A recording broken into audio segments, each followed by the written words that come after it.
Welcome back to Mornings with Dave King and Matt Martin. We've got going to go directly to the phones with Scott Braddock, the editor of the Quorum Report.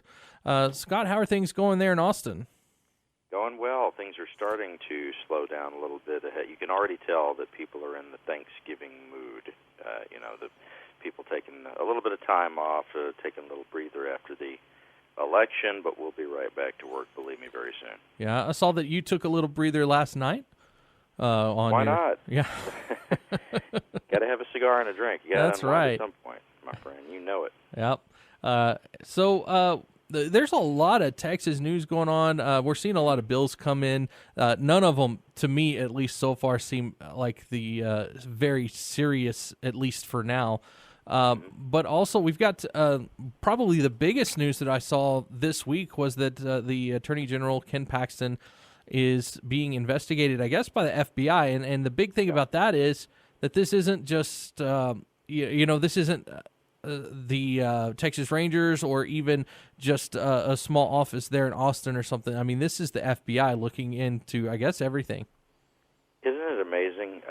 In any other year, this would probably be the biggest story that anybody would be talking about in Texas, the Attorney General under investigation by the Federal Bureau of Investigation.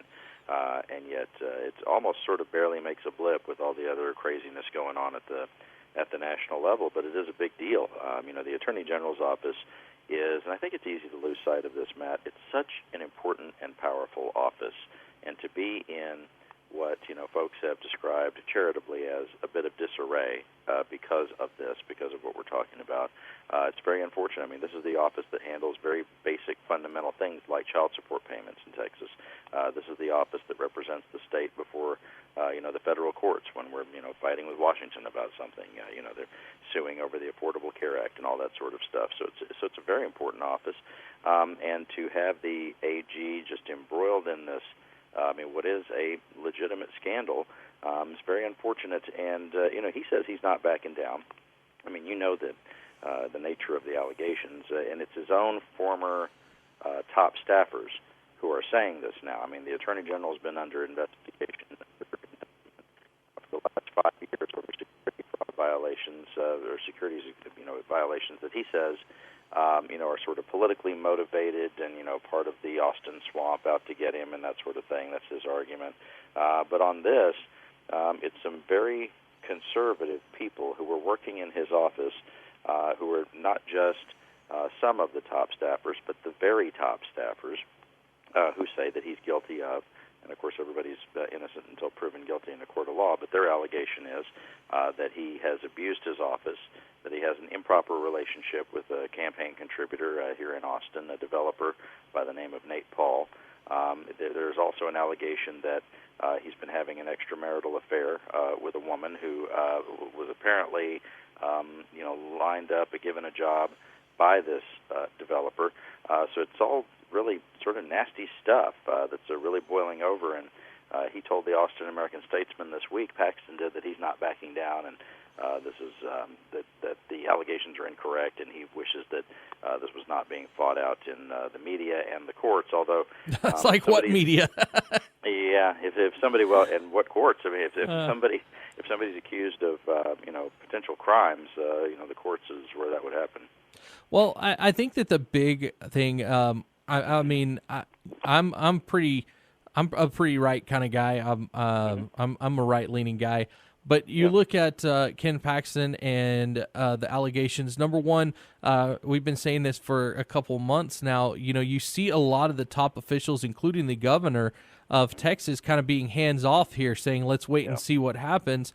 And when you have that, I think that even whether you're Republican or Democrat, what you really want is the truth to come out, because you don't want, if you're a Republican, you don't want a guy representing you that's doing things under the table or doing things dirty, and you want to know who you have in office. And so I think even the Republicans are kind of holding their breath to find out what's happening here. Yeah, and opposition to corruption, obviously not a partisan issue, and it's not a partisan thing that you do have corrupt officials within both parties. I mean, we've seen corrupt Democrats in other states. We don't. In this state, we don't have very many Democrats who are powerful enough to be corrupt. The thing about power is you have to have it to be able to abuse it. and that's what is alleged here.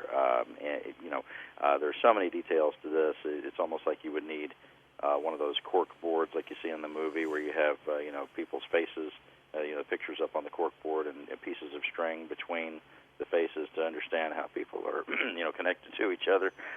It's that sort of scandal. But I can tell you that there's already a lot of chatter, and we may have talked about this a little bit previously, a lot of chatter about what would happen if he had to leave office. If he's prosecuted, if he's convicted, and if the feds go after you, Matt, the federal conviction rate is something like 99%. The feds don't indict and go after somebody until they actually have the goods on them, and you don't really hear about the FBI, circling around somebody until. Right. It's pretty much too late for them to get out of whatever it is. So if he does have to step aside, there's question about what would happen. The Attorney General, if he left office, the governor would be the one to appoint a replacement. And there's been some speculation that one of the people or a couple of the people that he might choose, some of his potential candidates, would be members of the state Supreme Court currently. Eva Guzman is one of the justices there that has been talked about for a possible Attorney General selection.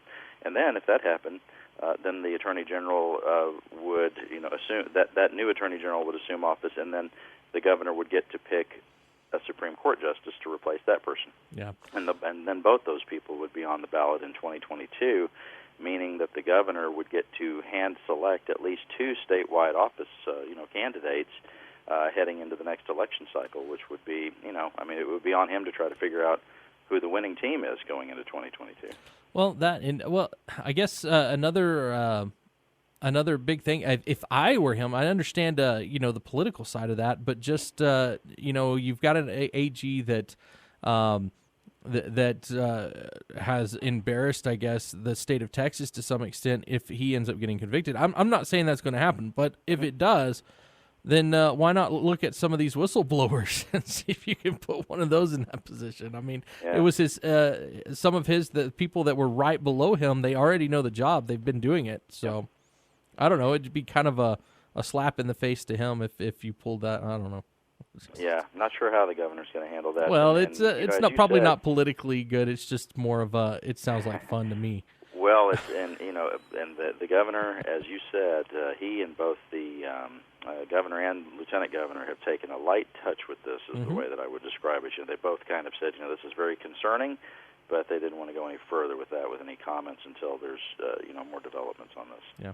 Speaking of the governor, now crazy situation. Yeah. Well, you've got the numbers of COVID-19 rising, and Governor Abbott has said that he's not going to impose new restrictions. He has on 3 counties, I believe, or 3 areas that have their hospital rate above the 15. He's kept the same thing from the past, and those orders have gone through, but nothing new as far as restricting, especially around Thanksgiving, Christmas. Does some of this have to do with the legislative session coming up and him afraid that they're going to pull back his power? Yeah, that's an interesting question. Earlier in the year, he was a little more open to. Oh man, he was throwing those executive orders out there every week. Yeah, right. We were getting fast developments and all that stuff, and then it all really slowed down. I was reminded that he had not held a news conference on COVID-19 since September. And the first one that he held since then was in Lubbock, there where you all are, and he had said yesterday. And he had said that there was an overestimation as to exactly what a shutdown would achieve. I do think that when they talk about a shutdown, Matt, there's sort of this question about it being an either-or situation. Everything is open or everything is closed, and we know better than that. We know that there have been gradations of this over the course of the year and the course of the pandemic, where at certain points certain things would be open or certain things would be open at certain capacities. I think Governor Abbott wants to keep things as open as possible, although now that the election is over, the political pressure would be right from where you said, right, from the legislature. It's the legislature's chance in January. Per the Constitution, it's the only time that they get to weigh in on these things, unless there's a special session that can only be called by the governor. But they are guaranteed a chance. They are guaranteed a chance to weigh in on it. come January. January's coming quick. It is, and we've heard and we've talked about this, that there are Republicans and Democrats alike who are very unhappy with the way the governor has handled this, and some of it has to do with what people think is executive overreach.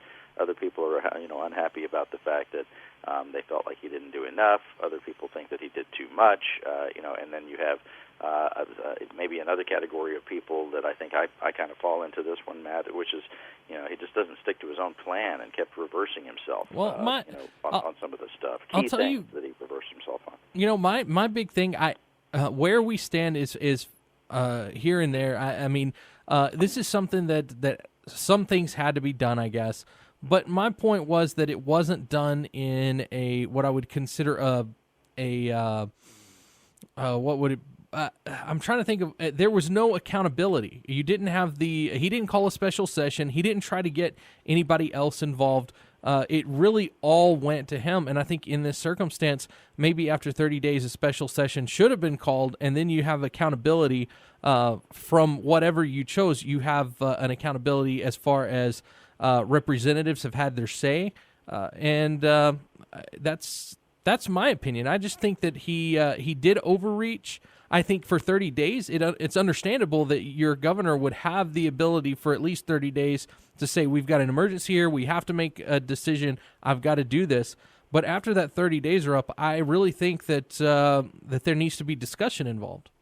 Yeah, when the Disaster Powers Act was passed decades ago, what they were thinking of at that time, and giving the governor more power to act quickly and act in broad sweeping fashion, they were thinking about things like hurricanes, Matt, where you have a month or two of a situation where maybe the executive needs to move quickly to be able to address a situation, a crisis, but no one envisioned, and how could they have known that this is what would happen? None of them, when they were writing that, back in the 70s, they wouldn't have thought that all 254 counties in Texas would all be under disaster declarations for months and months and months, maybe years, which is what's happening under this pandemic, which ends up giving the governor the power to do all of these things. He's following the law. As I read it, it's not that he's doing something that is illegal or unconstitutional. Right. Exactly. But what we have heard, to your point, is that Republicans, Democrats, some liberals and conservatives and moderates as well have said to me that, look, maybe, given our new reality because of this pandemic, we need to go back and make some changes to that law because there may be a few people who think so, but the number would be small, people who think and people in office who think that the governor ought to have that kind of latitude to just do whatever he wants for as long as he wants doesn't seem appropriate. And I think in that special Senate District 30 election, which is going to be settled up in December in the runoff, there's a recognition in that race that this is a real issue. You have Shelley Luther, who was the hairdresser there in Dallas who challenged the governor, going up against Drew Springer, and Springer's now talking about curtailing the governor's power as part of the race. He's already made a proposal on that. Yeah. All right. Well, Scott, we've got to take a quick break. Would you stay on just for a few minutes and talk about the school testing, the bipartisan move to stop the school testing? Happy to. Let's do All right. We're going to take a quick break. We're talking with Scott Braddock, editor of the Quorum Report. We'll be right back. Welcome back to Mornings with Dave King and Matt Martin. We're talking to Scott Braddock, editor of the Quorum Report. And Scott, we're only going to have probably a couple minutes here, but one of the big things, we got a bipartisan call for the Texas to ditch the standardized testing as well as the school ratings. One of the big questions I had, because I've read about this, I think there's 60-something a group from both sides. Are these the same people that in the past have been against this anyway? It's interesting, the testing in Texas, the standardized testing, all the teaching to the test, you've heard all of the complaints. I think, the answer to your question is these are folks who think there's too much of it anyway. Yeah. The Republicans and Democrats alike, and I can tell you that people from your area, people from all parts of the state, whether it's DFW, Houston, Central Texas, where I am in Austin, there is one complaint, one phone call that every member of the legislature has received from a parent who has basically said the following. the kids take too many tests. Yeah. Yeah, I mean, I hate to be blunt about it, but that's the direct quote that I hear from people, and it has got to stop. And in this year, you have, just so much uncertainty out there. I don't even know what the situation is in Lubbock schools right now, but, all over the state it's a mess, right, because there's a mix of online learning versus in-person learning. And what these Texas House members have said is that, look, if they have to go ahead and do the standardized testing, the STAR test, which all of your listeners are aware of, if they have to do it, don't make it count against the kids in the campuses, at least for right now, and just use it as a diagnostic to try to figure out where the kids really are right now, because we are in a tough situation. But the governor and the education commissioner, Mike Morath, they have not agreed to that so far. I think more pressure is going to come on them to maybe do something about this to offer some relief, but we'll keep an eye on it and see what happens. All right, Scott. We got about 20 seconds. Do you want to highlight anything from the Quorum Report? Well, we've got all the news that you need to know about your state government and politics there. QuorumReport.com. Click subscriptions. We'll get you signed up. Thanks, Matt. All right. Thank you, Scott. Chad Hasty is next on News Talk 95.1 FM, 790 AM, KFYO. Mornings with Dave King and Matt Martin. Happy Friday.